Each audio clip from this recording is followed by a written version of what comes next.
Yes, we are again live. So this is the fourth appointment with the Dimsport Facebook page and Dimsport live talk we try to do in these weeks on the Dimsport Facebook page, and today also on the RAPiDBIKE page. Well, we realize we still have so many things to say and so many other Dimsport worlds to explore. That's why today we try a different perspective, speaking of a specific vehicles category for which Dimsport has different tuning solutions, including, of course, a well-known brand of a specific product. We do it in English, and I apologize also today for my not so fluent English. Sorry, guys. We have a very special guest who meanwhile briefly greet. Ciao, Maurizio. Hello, Colin. And konnichiwa, Rei. Konnichiwa. Hi, guys. Hello. So before I pass the microphone over to them, a very little introduction to explain what connects today's guests. We thought about the two-wheels topic, a market that today tries to find new opportunities and new feelings after the lockdown, hoping to have left behind the worst period of this pandemic event. We have thus connected three historic motorcycling markets involving three different profiles, but united by their competence and passion for the subject. So Italy, Japan, United Kingdom, three countries that historically produce famous motorcycles, three countries in which motorbikes are used for work and passion in the city, in the countryside, also on the track. This is how this lineup was born, and I asked my colleague Maurizio Bellucci to introduce himself first and then introduce our guest individually. Ciao, Maurizio. Ciao, Alessandro. Good afternoon, everybody. I appreciate Colin and Ray's participation. My name is Maurizio Bellucci. I joined the Dimsport team back in April of 2011. And since then, I'm responsible for all business activities for RAPiDBIKE product range.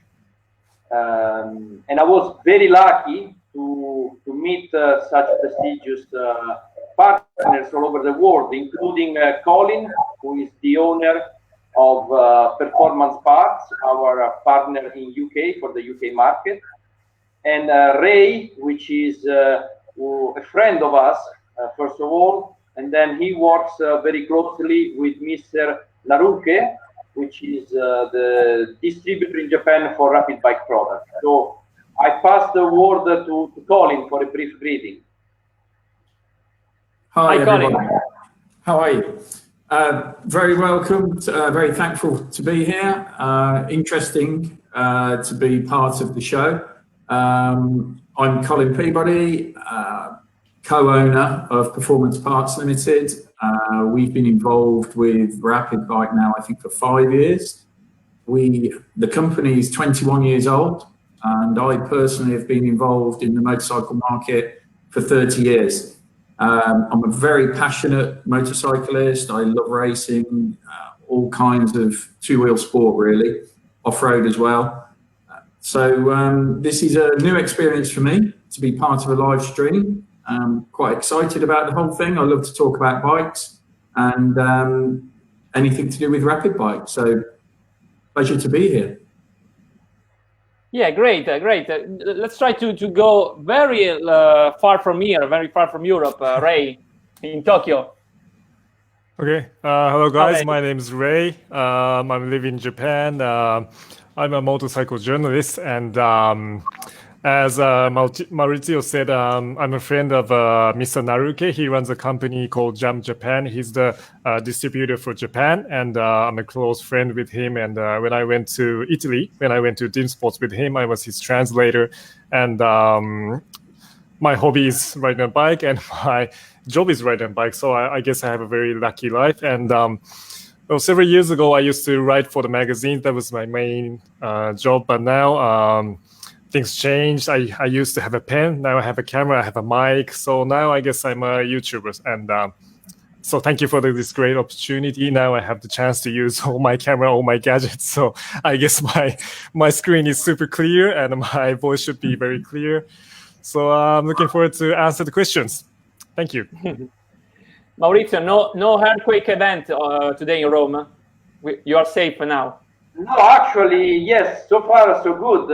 Last Monday, we woke up very early in the morning, about 5 o'clock, and it was kind of ugly because it was not a typical earthquake with the shakes, but it was a very loud noise initially. So I thought it was either an explosion or some big accident, maybe involving a truck or a bus. I didn't know. And then after a few minutes, we find out in reality it was an earthquake. But okay, let's look at the good side. Public parks now in Rome and all over Italy are open, so we can see the kids, having some fun with the bicycles, with the football, playing football. So little by little, we are recovering a little bit of our freedom and our joy of life. How is the situation in UK, Colin? Quite the same? Very similar, actually. This week, there's been a partial lifting of some of the restrictions, what everybody's calling lockdown. So there was some industry has reopened. You are now allowed to exercise for as long as you want and away from your home. You can meet one other person from outside of your household, but many of the restrictions remain in place. None of the shops are really open. No bars or restaurants or clubs or anything like this. Nowhere that there is a large congregation of people. There are still no mass gatherings. So it's very difficult, particularly for a lot of where we're in the industry of motorcycle dealers. They're still closed, and they have been now for 8 weeks. And of course, we're in the peak of the season. So it's very difficult. If you ride a motorcycle, there's nowhere to go, and you haven't been able to ride. It's very restrictive, but we all understand why. We all get the message, and we understand that it's for everybody's benefit. I think if things carry on the way they are, we can perhaps expect a further lifting of restrictions by the beginning of June, and they are hoping to be able to reopen shops for things like bars, restaurants, pubs. Maybe July, maybe not. It's difficult to say at this stage. Quite the same here in Italy, of course. And what's the situation in Japan, Ray? Maybe we can figure out that there's something is so different over there. Yes, I guess 50% similar, 50% totally different. Well, the society, it's a completely lockdown situation, but actually the Prime Minister didn't say you have to stay home. It's not a mandatory task for us. He just asked, try to keep calm and try to stay at home. So actually, I can go anywhere I want, but there are no restaurants open in the big cities like Tokyo. But from this week, this not mandatory, this half lockdown is now unlocked. So it's okay to go outside, but still, even if I want to go to like a track like Twin Link Motegi, where we have the Japanese Grand Prix, they're still out of business. So I have to wait until the circuit's gonna open. So actually, there's no way I can go. But it's a good opportunity for us to stay home, because maybe you guys have to do your business remote from your home. Then you have time for spending plenty of time with your wife, your kids, your friends at home. And I have plenty of time to play a video game here at my office. So actually, something's different, something's difficult, but there's a positive side. I had time to learn new things. And well, usually in this time of year, I travel around the world. I go to the new bikes, journalists, global ride events, to tests, to go interview to maybe EICMA or something. But this year I haven't been anywhere. I have been in Japan all the time. So I had no chance to use my English. So I guess this is the first time to speak English this year. So this is a good practice for me. Now I have a friend from UK and I have you guys from Italy. Okay. Yeah, this internet thing is great because it makes the world small. That's That's why the live streaming. That's why live streaming works very well in this period, of course. Try to move on. Starting with this consideration, our guests today all have one thing in common, apart from being young and charming, including me, of course. we have all come into contact with Dimsport in recent years, and in particular with RAPiDBIKE. Let's try then, perhaps starting again from Maurizio from Rome, to tell the first experience with this company. Maurizio, is it a long story, true? Actually, I was visiting Greece back in, I believe it was the spring of 2010, working for a different company in the motorcycle industry. And I was visiting a shop, a dealer equipped with a dyno, and the dyno was rolling, so you could hear the bike on the dyno, and I also could hear people talking in Italian. So I was like kind of curious to find out what was going on, because it's not common you go to Greece and hear talking Italian inside a motorcycle shop. And there was Daniele Vacca, which is now my colleague from the technical department, together with Valentino Damonte and Alberto Concina. So Daniele was there, and there was also Mr. Giovanni De Regibus, the main shareholder of Dimsport. And for Italians, it's very easy to, start to chit-chat, start to become friendly immediately. So we started to speak, and I started to again find out more and more about RAPiDBIKE, because let's be honest, at that time the main name in this field was Dynogen. So to find out that there is an Italian company with such a very good product, good technology, was very interesting, and that was my first contact with the Dimsport world and with RAPiDBIKE. Yeah, great. And then so many other things happened, but we could also chat on this after. Colin and Ray, of course, you don't have the same experience. Ray, maybe the first time I saw you was in one of your travel around the world with Naruka, and then you met us in our headquarters, maybe. Yes. Which was the first opinion you had?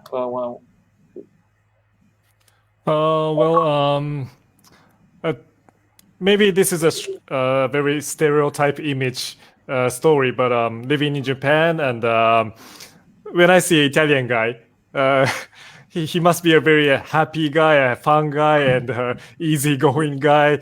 I couldn't imagine this kind of technician type of people in Italy. That's a typical image in Japan. Every Italian guy loves wine, music, those look kind of fun cultures. Look at you. Are you on the left? Yeah, that's me. So when I went to headquarters, I saw a very high technology company developing new stuff, and there was plenty of stuff that I didn't know. And in the first place, I thought your company makes only things for motorbike, but actually that's just a small part of your business, and you make new technology for the automobile and plenty of stuff. So I guess it was more big company than I imagined. Yeah, and your factory, and it's actually super big. Colin, you were there at our headquarters too some times ago. Maybe it was last year or 2 years ago. 2 years ago for me. We've sent a number of our guys for training courses to the factory at your headquarters. I've personally visited there twice, I think, maybe 3 times. I cannot quite remember.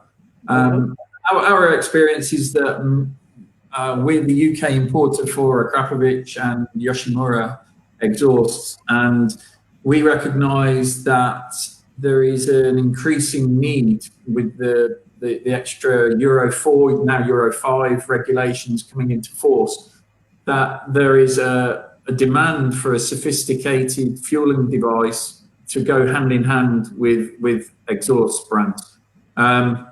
So we were on the lookout for something different. We were aware, of course, of the product that is from Dynajet, but felt that it's a messy market. It's not particularly advanced product.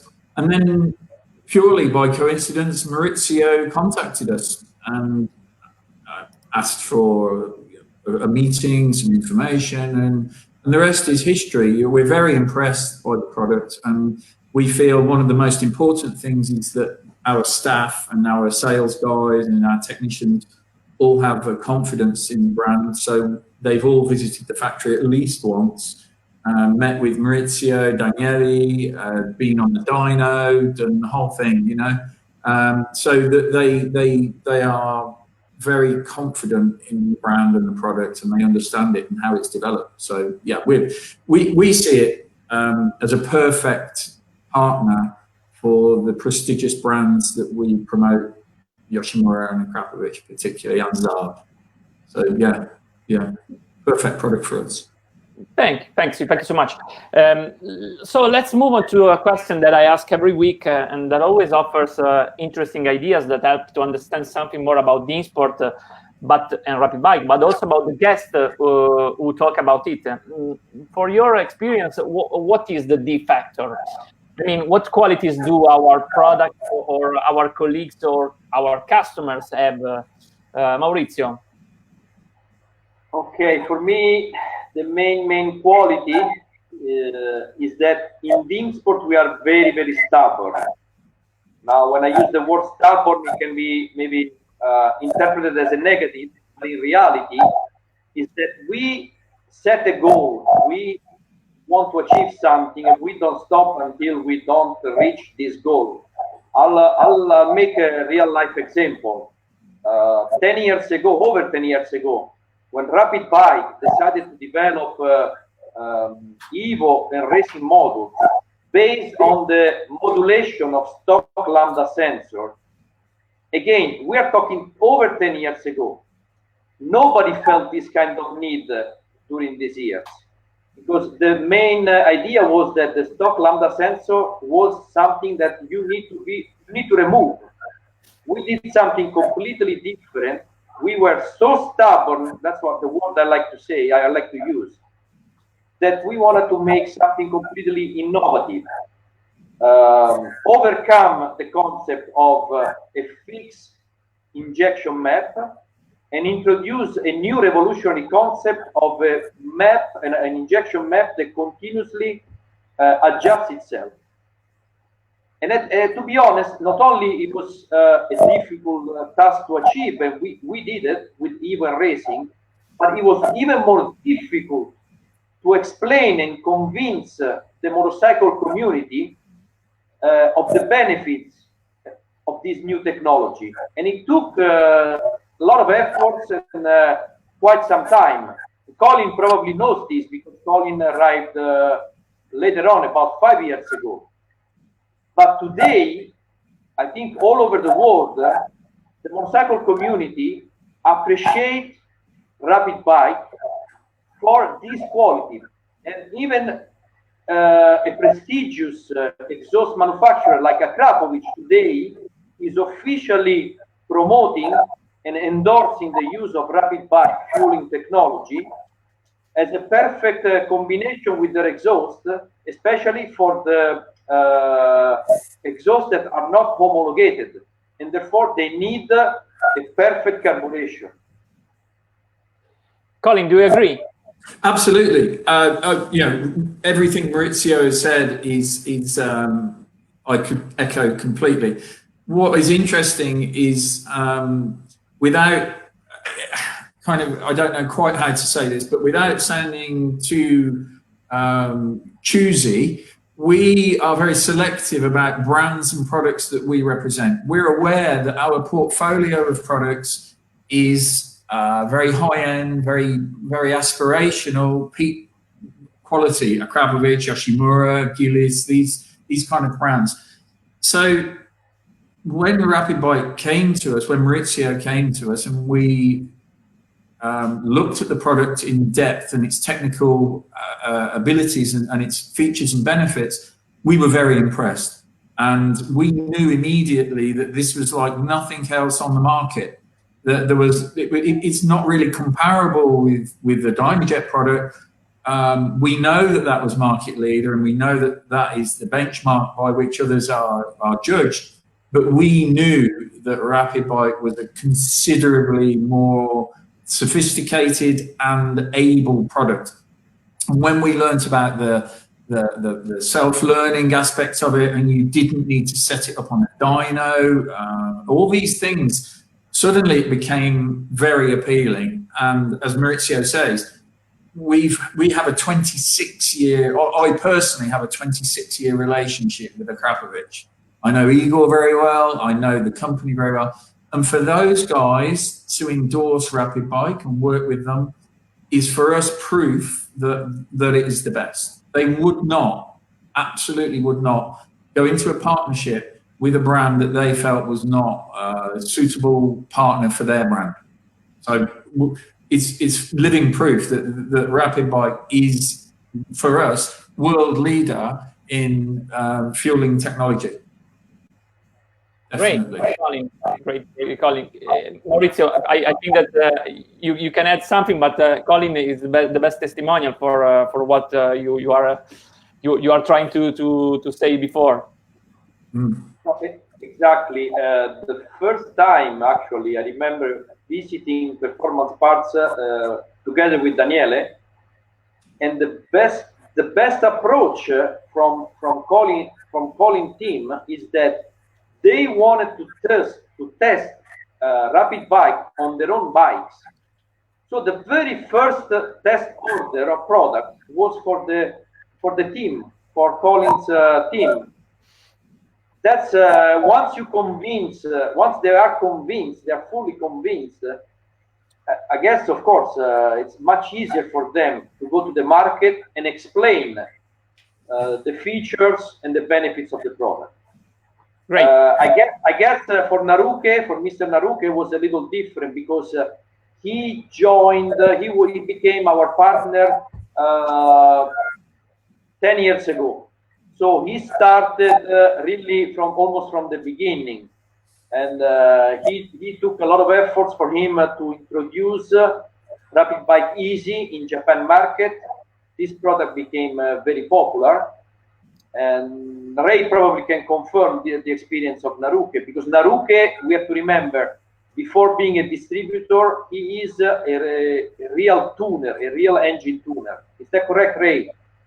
Yes, Mr. Naruke, who's the distributor for Japan.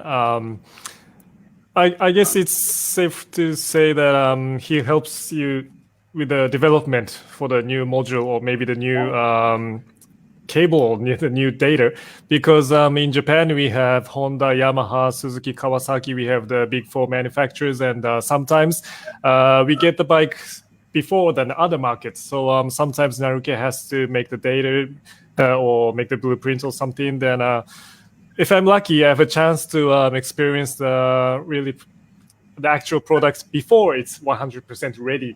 Because there's always someone who's developing a new system and trying to figure out what the manufacturers are trying to do with the Euro 4, Euro 5. Every time when a new bike comes to the markets, there's something new. There's something we have to unlock and see inside. So Naruke, he's the guy who can see what's going on inside the bike, and he has a relationship with the manufacturers and the factory teams in Japan. So I guess he's a friend and a family to your company, and also he's one of the technician for your company, I think. And one of the proof that Mr. Naruke is so involved in this situation with us, that he's following us. So ciao Naruke, konnichiwa Naruke. It's connected, even if it's the final part of the day there in Tokyo. We are really glad to have him connected.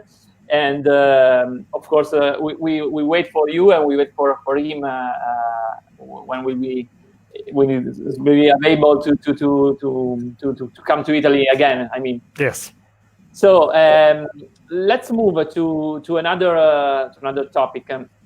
Let's try to move on. Since you are all three very passionate about motors, and in particular about track races, and as I said at the beginning in this live talk, we involved the 3 key points of the motorcycle world. I would try to play a bit with you guys to go in search of the most iconic biker of all time. So I ask you, each of you, starting from Colin, to look at one image, and I try to choose, even it will not be easy, maybe the most iconic rider of your country to be put in competition with the others selected by the other guests. And I also invite people who are following us that are very, there's a large audience still today, and we will thank you. Many guys that are commenting and I'm saying, hi, Maurizio, you know these guys. Of course. They are all our friends before being also our business partners. Yeah, so there's a large audience that embrace Brazil to so many other places in the world. So let's try with my game with Colin. Okay. We start from try to choose the best. Okay, well, choosing the best from an elite group of phenomenal riders. I mean, wow. Yeah, looking from left to right there, you've got Joey. I mean, a lot of people obviously think Joey was only a roads rider. Of course, the majority of his success was TT and roads, Northwest, these things, but actually, he was a very gifted short circuit rider as well. You know, he was very competent. He just chose to make the roads his speciality. In the middle there, you've got 2 of the absolute greats of British motorsport. And I don't just mean motorcycling. You know, Mike Hailwood, known as Mike the Bike. John Surtees, you know, did it on 4 wheels and 2. Should not be forgotten at that, but perhaps of an era where these days we don't respect the challenge or the achievements of that era. But man, it must have been hard on those kind of machines. And then, you know, what we know as King Carl, dominant in World Superbike and a very, very, very good TT rider. You know, set the lap record that was standing for years. So for me to pick one would be very, very difficult. It's like but if I had to pick one, which you've asked me, I would go with Mike Hailwood. For me, Mike Hailwood, the most iconic motorcycle racer, a little bit before my era, was killed with his daughter in the 80s, I think, early 80s. But the way he came back to win the TT on that Ducati was just the stuff of fairy tales, and incredibly talented motorcyclist. So he's in esteemed company, but he would be my choice as number 1. Okay, start to think about in this fantasy game, which is the bike you would put Mike Hailwood on for a race between with the other compared. Maurizio, this is our Italian job. I don't know if it's easy for you. Maybe yes, maybe no. I don't know. Let's well, about Marco Simoncelli, I want to see that he is now swinging among the clouds like he was swinging with his race bike on the tracks. That's all I can say, because it's not easy to talk about what happened to him. For well, okay, Valentino Rossi. Well, what else can I say that it has not already been said? Maybe not everybody might remember that he was the very first Italian rider who win the 8 hours of Suzuka. Of course, he won 6 titles, MotoGP titles. He won in every other class, 125 to 500. And most important of all, he was able to win the people's trust all over the world. He generated enthusiasm all over the world. So really, he was able to spark, you know, the happiness of motorcycle riders all over the world. The same for Capirossi. Capirossi he was 18 and he already won 2 world champions, so a pure talent. Agostini, for me, Agostini is like Pelé, if we talk about football, in the sense that I was a small kid when Agostini and Pelé were doing their fantastic achievements in motorcycling and in football. And I regret that I didn't see these athletes in action, in live, in real life. Agostini probably is the legend of 2 wheels. No matter what, Agostini wrote the history, even together with, for example, before Colin was mentioning Mike Halewood. I mean, the duel between the 2 of them are something that nobody will ever forget. So my pick probably goes for Agostini, even though, of course, Valentino Rossi is much closer to my age and to my recent memories.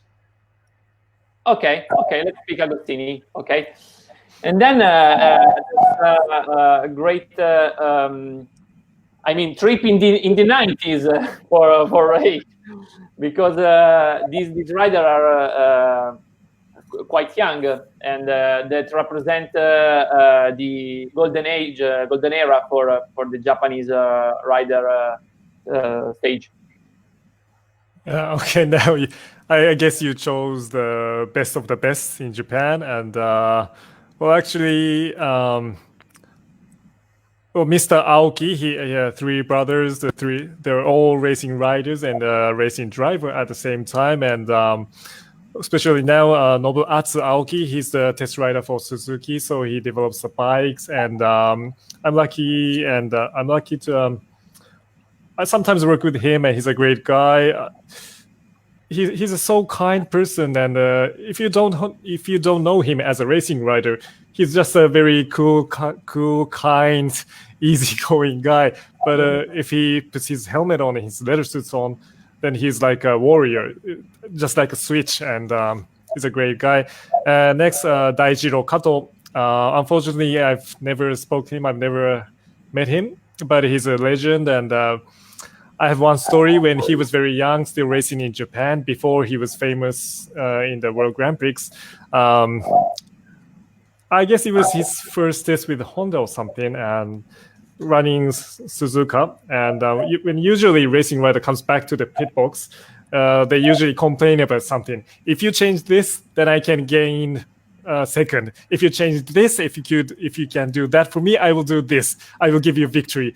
So you have to do this. So they complain. That's what they do. But Daijiro Kato, when he came back to the pit box, he said the first thing he said to his mechanic was, "The foot peg is very hot." That was what he said. And he didn't ask anything to the mechanic to change the bike or new suspension or more power. He didn't say anything.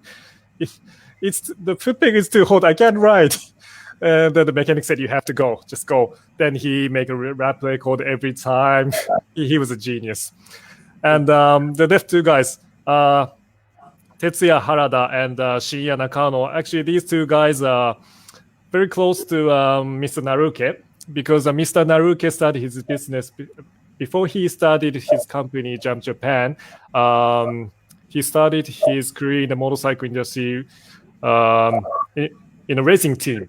So this racing team grew lots of great riders, sending Japanese riders to the World Grand Prix. So Mr. Naruke has good relationship with Mr. Harada and Mr. Nakano.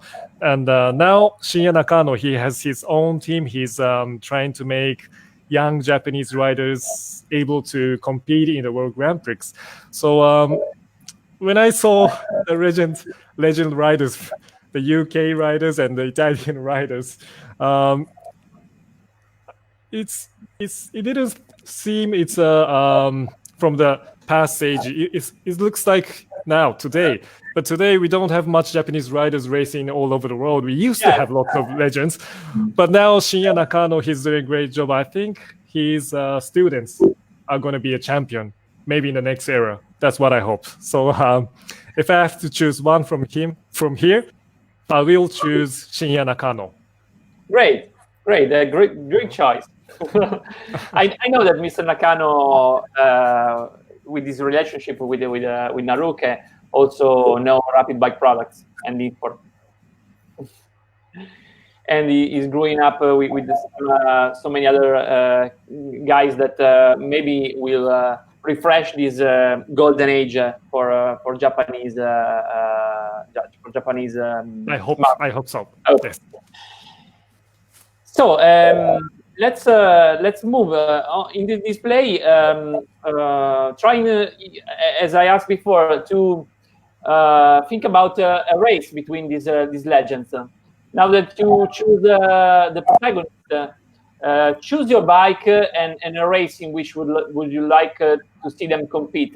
Maybe you could also take this opportunity for you to talk about the most incredible riding event races that you have seen live or even just watch on television. Colin, I know that you are you see a lot of I've been heavily involved in racing, British superbike racing since 1990. My first, before we started Performance Parts, I worked for Pirelli, and I was extremely lucky to be part of the team of guys that were looking after the superbikes and 600s in the early era, the era of James Whittam, Rob McElnay, John Reynolds, these guys that we all know in the UK as established superbike riders. So yeah, I mean, racing's part of what we do. Performance Parts, we sponsor a number of race teams in the UK in BSB. In fact, we're heavily involved with BSB, but also with road racing with TT. So you know, I class quite a lot of the riders as friends, team owners, and it's entwined in the work that we do is to supply the race paddock and to work with these guys, and we even develop products with the likes of Akrapovic. You see behind me on the wall there, actually, Peter Hittman. He's one of the guys that Akrapovic worked with very closely, and we're involved in that development. So racing for us is in our DNA. It's what we do, and it's very much a cornerstone of the company. So to pick favourite races or circuits, it's mentally got to go through a huge back catalogue of those things. But one that springs to mind was when I was very young. When I first joined the industry, I was very lucky to go to the TT as part of the Pirelli team. I was flown out there for a few days just to visit. And it was the classic race between Carl Fogarty and Steve Hislop, where they duelled for the whole of the senior race, exchanging the lead. Foggy was on the OW01 and Hislop was on the Norton. It was an incredible race, and I was there for that race. And it's actually, I'm quite embarrassed to announce, but it's the only time I've actually been to the races and witnessed a live superbike race. Normally, I'm here running the company, supporting what happens. So yeah, it was the standout memory for me to witness that race between Foggy and Hislop, and it's still legendary now. Everybody talks about that race. Yeah. Maurizio.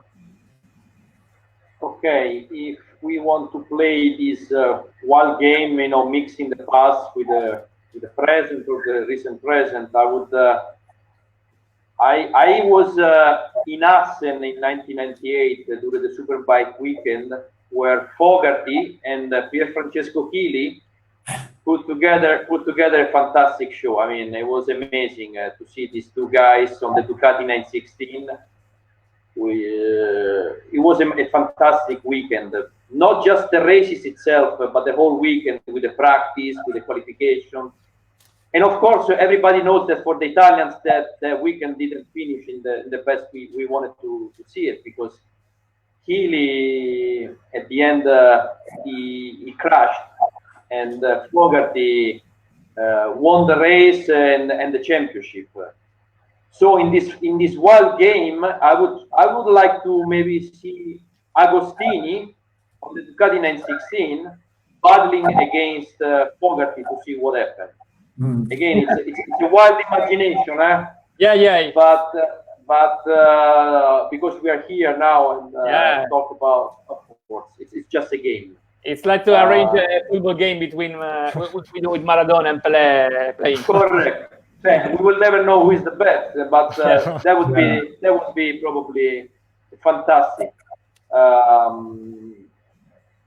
mean, I mentioned also Healy because I spent a couple years attending all the Superbike events, the European Superbike events, working at the time for a well-known Italian exhaust manufacturer. And I have to say that Healy was a real gentleman, especially out, in the pit box outside of the track. He never said, he never refused a smile to a child. He never refused to sign an autograph. He was always there with his family, always smiling, no matter what. Maybe even after, practicing, completely sweating, and he needed a shower, and instead he stopped with the people, to greet the people, to take a picture. So I have a lot of admiration for this guy. Great, and even for you, Ray, you are so sad to not be able to attend some races now, I think. Yes, I had plans to race in Motegi, but it's gone. So now I'm playing the MotoGP 2020 video game, so I think that's okay for me. And the most exciting race, personally, the best race for me was when I won my race, but actually the best race was when I lost my race. I came second, and then I cried. I never imagined I would cry losing, and that was the most fun time, and I guess that's the time when I got really into motorcycle. But the most exciting race, I would say Suzuka 8 Hours, because MotoGP is the most high-end, the most top race in the world, but I cannot buy a MotoGP bike, but I can buy a super bike.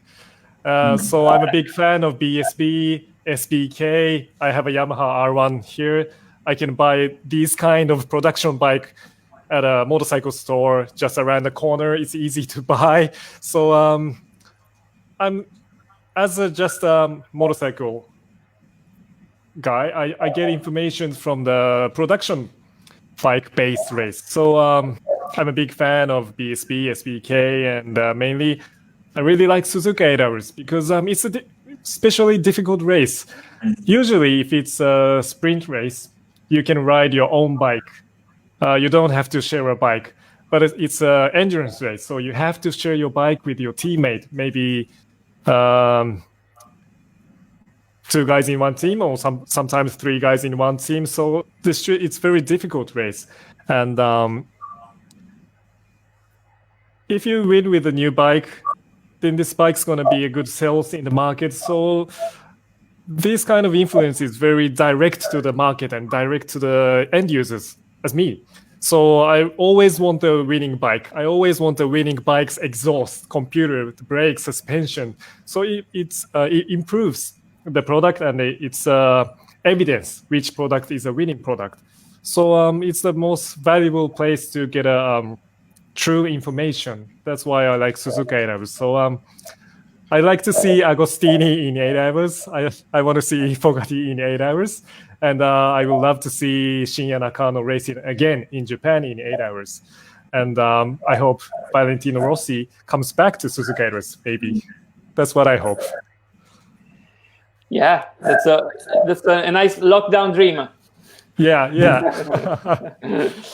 So now that we are going wild, I would like to return for a moment to talk about reality.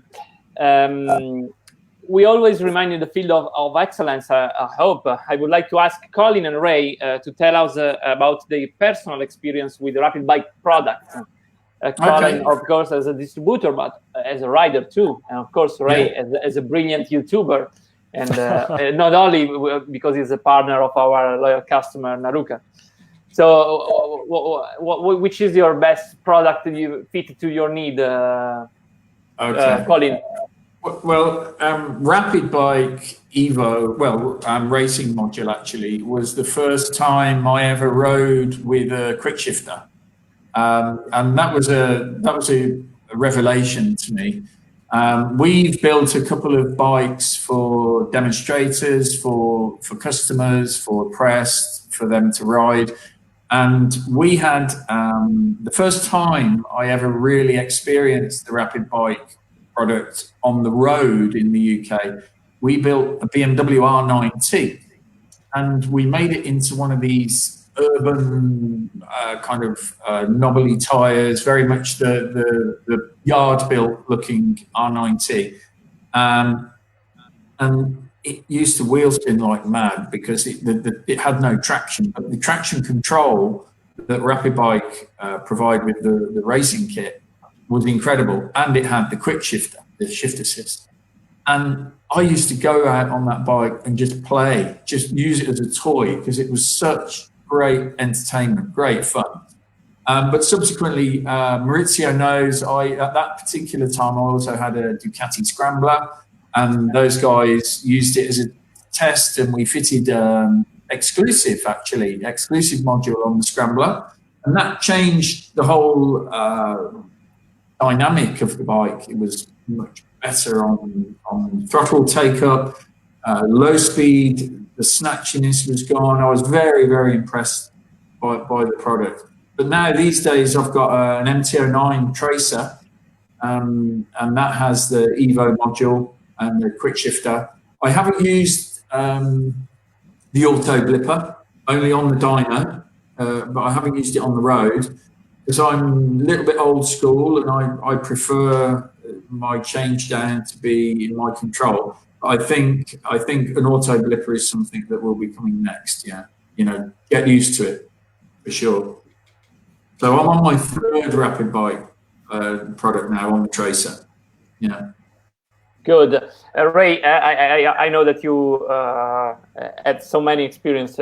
Even you, also you we do with our products. Yes, I've been a RAPiDBIKer for a decade. I've used RAPiDBIKE for 10 years. And simply, I don't want to ride without a RAPiDBIKE because when I do an interview to the manufacturer who actually designed the bike, they always tell me the true story. I want you to make a bike like this. I want you to make a bike that gives you 200 horsepower, a bike that can win the championships. There's always a true story. But when they release the bike to the market, there's a lot of things you have to cope with. Like sometimes it's Euro 4, sometimes it's Euro 5, sometimes it's a price. So the bike you get, maybe it's only 90% of the product, what the engineers really wanted to do. But if you have a RAPiDBIKE, you can gain all the horsepower, you can get all the good stuff from the bike. That's the true story. So if you're going to buy an expensive bike, you should get 100% juice from it. So for me, I need RAPiDBIKE to give me the horsepower and the rideability. It makes me easy to ride. So 10 years ago, when I was riding a KTM RC8R, it was a very good bike, but there was a lack of torque in a limited RPM. So when I was opening the throttle, when I get to a certain point, I lose power. Then the power comes back. That's the time when I get not needed unnecessary power lift. So that's simply time loss for me. So I went to Naruke and he told me he can make my bike easier. At that time, it was difficult to believe. I had plenty of power, so I thought, what can he do? I already have the power. It's about me. If I practice, my lap time is going to get better. But he installed the RAPiDBIKE racing in my bike, and it was just easy, simple, very kind, easy throttle bike. So I didn't have to try to put the front wheels on the ground. It was there. But the bike was going forward. So it was very easy. And then several years later, now I have the shift assist. I totally agree with Colin. I think this is the next product because the MotoGP guys, they have this kind of system. Well, they use a seamless mission, but the downshift behavior, it's unnecessary for sports riding. I guess it's a good job to have the clutch lever and do the blipping. That's fun. But if you want to ride comfortable and easy, you can leave the computer to then do it. You can focus on something else. When I'm on the track, I want to focus on my throttle. I want to focus on something else. There's so much things that I have to do. But when I'm riding on the street, when I'm going home, when I'm coming to my office, when I'm going touring, I want to see the sky. I want to see the view. I want to see everything. So it's very easy, and it gives me more experience on the motorbike. You can focus on what you want to focus, and you can leave plenty of your physical condition and your mental condition. You can leave power. So I guess if you have a auto shift, the shift assist, simply you can have more fun. The MotoGP guys, they're having more fun than me and you. So I guess this is the product. Yeah. Thank you for this kind review. I want to go on with I gave this title to this live opportunity. What is observed in this difficult and delicate moment is that the motorcycle is proving to be a reliable and safe way of transport even during the pandemic event. Helmet, gloves, protections. I start with Maurizio with a further suggestion. Fewer new motorcycles will be registered, of course, but the passion of the rider can be satisfied always with accessories or with other things. Yes, I made a promise to myself. I do not want to read the new registration statistics until the end of this year. Not for the Italian market, not for any other market. It's not now the time to look at these numbers. But definitely, in my opinion, lots of people will rediscover the advantage and the benefits of two wheels, especially in the big cities. Because in the big city, having a two-wheel, whether it's a motorcycle or a scooter, makes you independent, makes you safe. You can beat the traffic. You can easily park your vehicle. So we have to really be ready for these people who will rediscover the two wheels, and we have to be able to supply them what they need.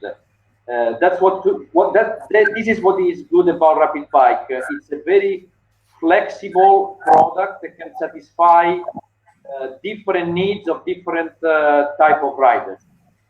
So I'm sure that even our partners, they can complete RAPiDBIKE with other products to make packages for every need.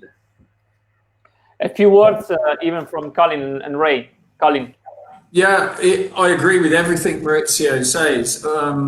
The unfortunate thing is in the UK, that message of two wheels being part of the answer for this mobility issue and being safe isn't being heard by the government, and it's not being used by the press.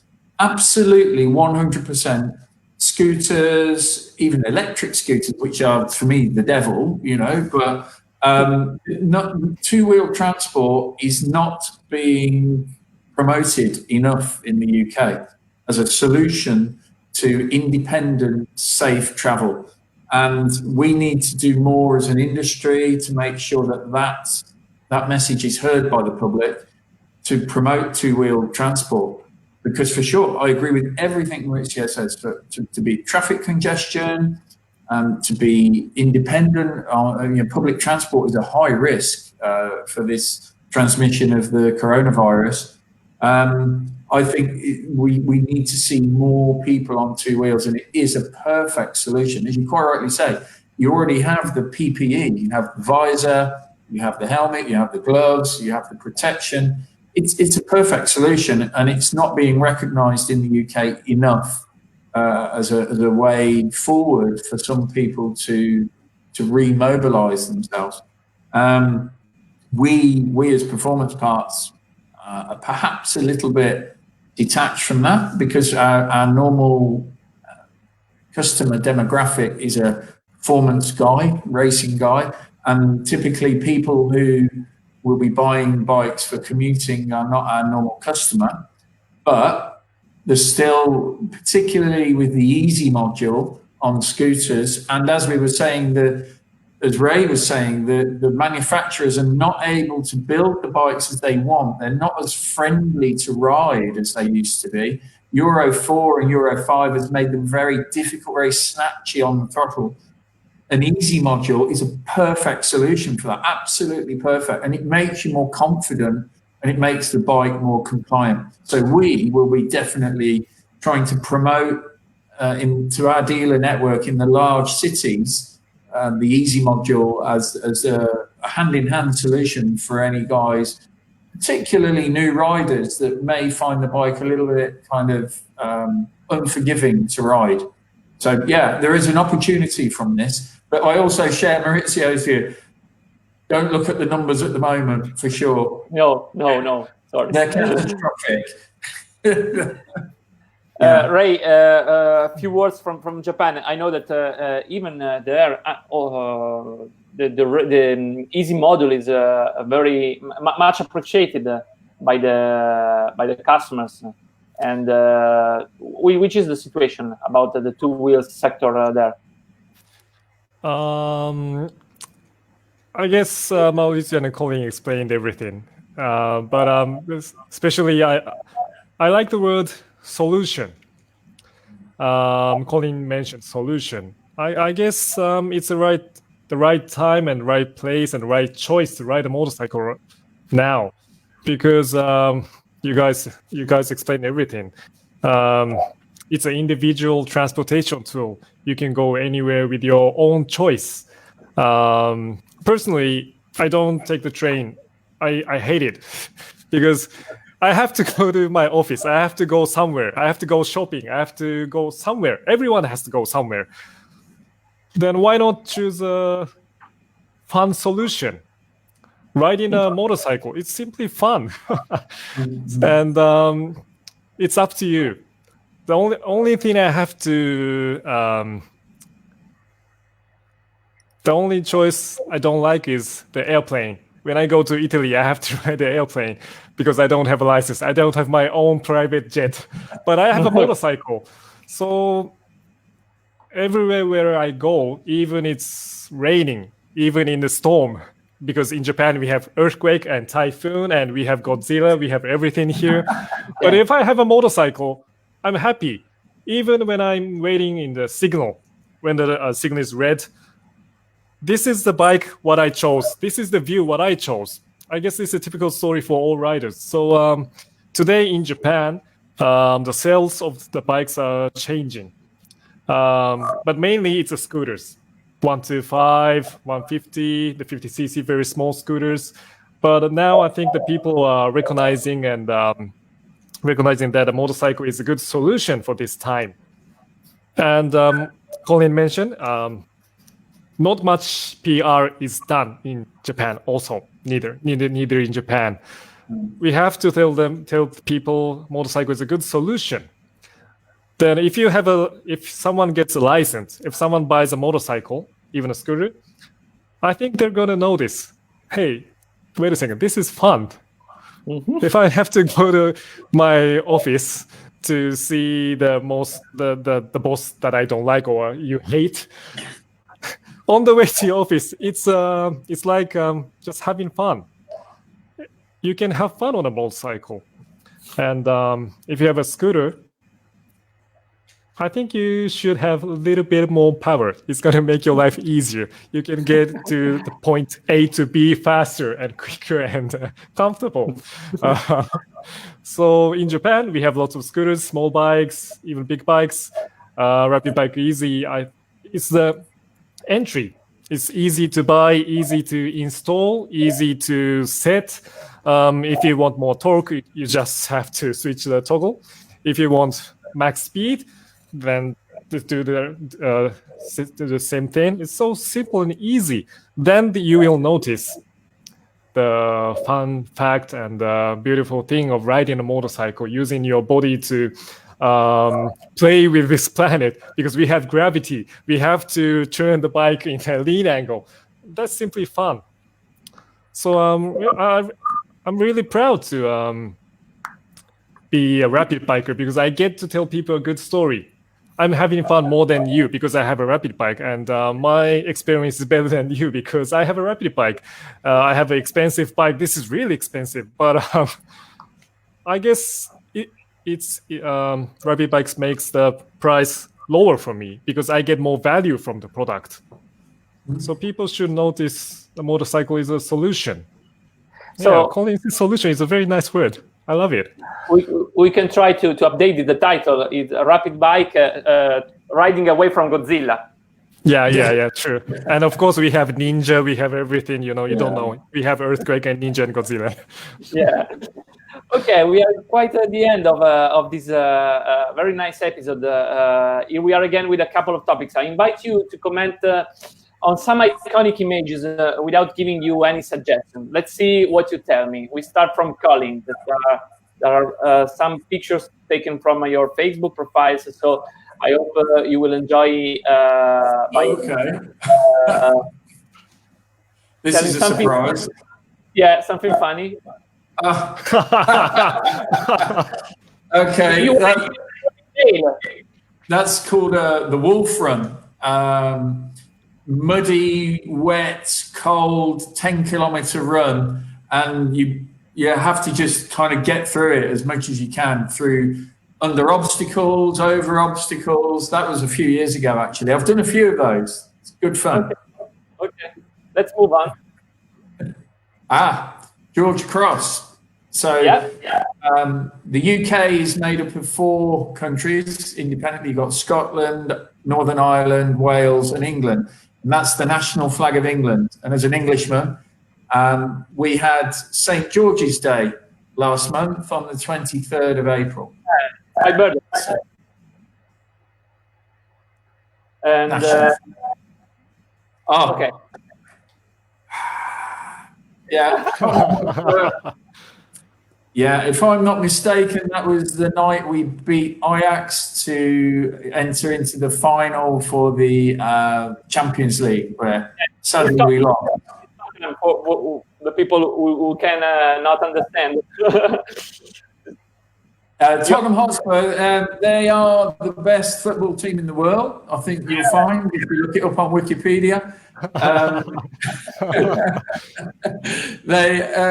I've been a lifelong Spurs fan. They're known as Spurs.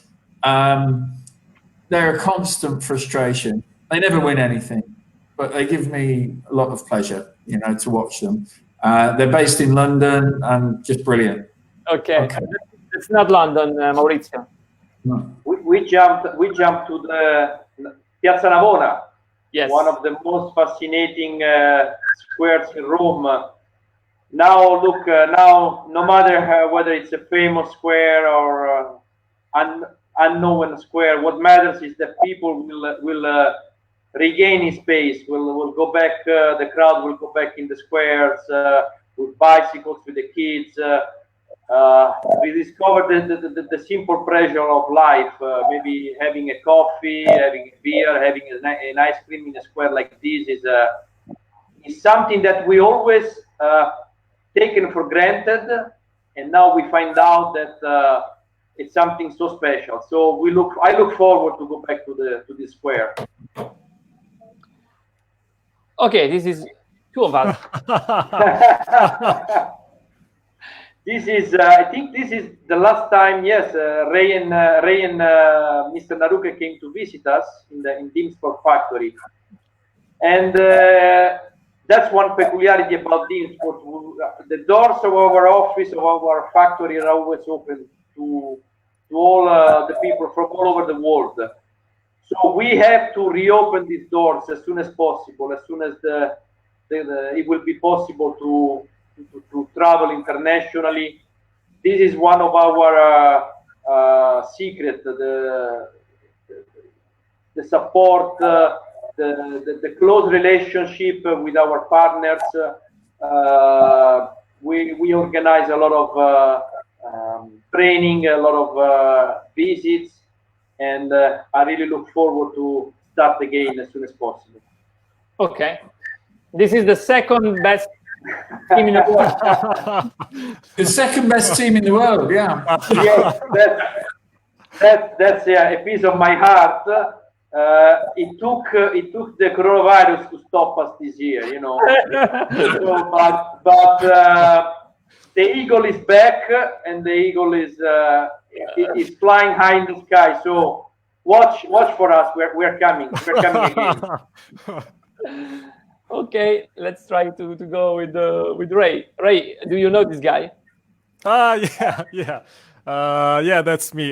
This was riding event in Jerez, Spain. This was a test event for journalists riding a Bridgestone S22, the new tires, and I was riding a Kawasaki ZX-10R. I really missed the track. This is one place you can do whatever you want. If you go fast, someone comes to you and say, "Hey, you were fast." But if I do on the street, I have to be friends with the police. So that's not the way I want to live. So this is a place. This is heaven. This is a place to free yourself. Yeah, I really miss the track.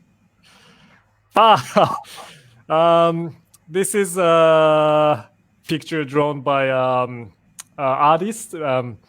When I explain how to ride a motorcycle on YouTube, I usually do this kind of body action. If you want to turn, you should see where you want to go. And this behavior, I always do this. So one of my fans drew a picture of me. Yeah. And this is the last one. Yes, this is a place called Hakone. It's in Japan. I think so. It's Hiroshima. It's near Hiroshima. Hiroshima? Because I've been there. Really? Yeah. You know, I go everywhere with for advertisement pictures, so I can't remember where I go. But this year, I do a model for new motorcycle catalog or picture or movie. So I get to travel all over in Japan. I go to Europe. I go everywhere. But this year, I haven't been anywhere. So I really miss my job. I get to go somewhere where I don't know, somewhere new, and I get to meet new people. I get to eat something that something new to me. I guess I'm losing something new, something fresh. That's what I miss. So I hope to see you guys in Italy, and maybe when I go to England, now I know where to go. Absolutely, you can be our guest anytime, Ray. It would be a pleasure to welcome you here. Thank you. So, Colin, when you come to Japan, I'll try to stop the earthquake. That's what I should do. I try. I have an invitation from Keiko at Yoshimura to go to the Suzuka 8-hour race. Oh, really? I promised that I would go. Yes. Yeah. Okay, then I'll meet you at Suzuka. Yeah, that'd be great. Hope you guys do to see you every of you in Suzuka or in Serralunga. The important thing is to return to our behaviors. Yeah. I would say that we can close this live streaming to almost an hour and 10 minutes that we are live, and time flies when we You have fun. It's been a pleasure to have broadcasted this talk show today. I hope it's been pleasant for everyone, and we will see how to go on with this project. For the moment, I greet you and invite you to stay tuned on our channels. Bye, Colin. Bye, Alessandro. Ciao, Maurizio. Bye, Ray. Good to meet you. Bye-bye. Thank you very much. Thank you. Thank you. Ciao, Maurizio. Ci sentiamo presto. Thank you, Ray. Thank you. Thank you. Bye-bye. Bye-bye. Bye.